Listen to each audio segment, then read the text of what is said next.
कुंडली में ग्रह जिस भाव में बैठते हैं उस भाव को तो वो प्रभावित करते ही हैं।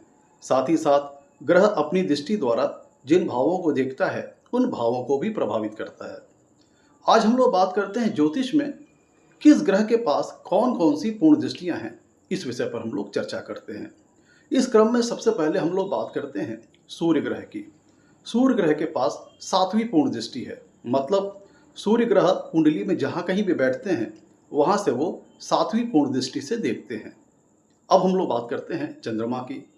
चंद्रमा के पास भी 7वीं पूर्ण दृष्टि है। मतलब कुंडली में जहाँ कहीं भी चंद्रमा बैठते हैं वहाँ से वो 7वीं पूर्ण दृष्टि से देखते हैं। अब हम लोग बात करते हैं बुध ग्रह की। बुध ग्रह के पास भी 7वीं पूर्ण दृष्टि है। मतलब कुंडली में बुध जहाँ बैठेंगे वहाँ से वो 7वीं पूर्ण दृष्टि से देखेंगे। अब हम लोग बात करते हैं गुरु ग्रह की। तो गुरु ग्रह के पास 7वीं दृष्टि के अलावा 2 और अतिरिक्त पूर्ण दृष्टियाँ हैं उनके पास, 5वीं, 7वीं और 9वीं।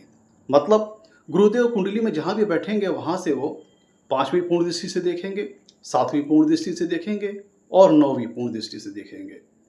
अब हम लोग बात करते हैं शुक्र ग्रह की।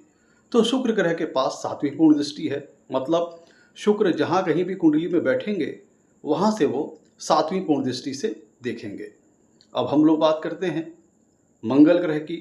तो मंगल ग्रह के पास 3 दृष्टियाँ हैं, 4वीं, 7वीं, 8वीं।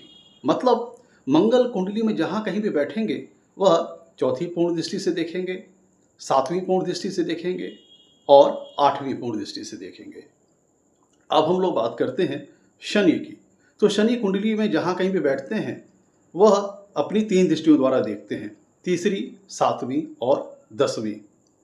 तो मतलब ये है कि शनि कुंडली में जहाँ भी बैठेंगे वो अपनी 3री पूर्ण दृष्टि से देखेंगे, 7वीं पूर्ण दृष्टि से देखेंगे और 10वीं पूर्ण दृष्टि से देखेंगे। अब हम लोग बात करते हैं राहु के बारे में।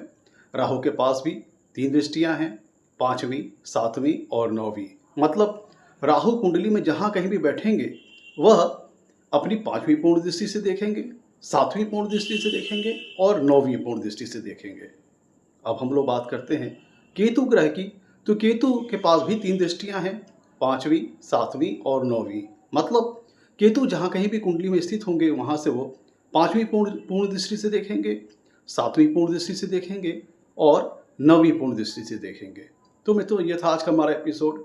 पसंद आया हो तो लाइक कीजिएगा, चैनल को सब्सक्राइब कीजिएगा। आज के लिए इतना ही। नमस्कार, धन्यवाद।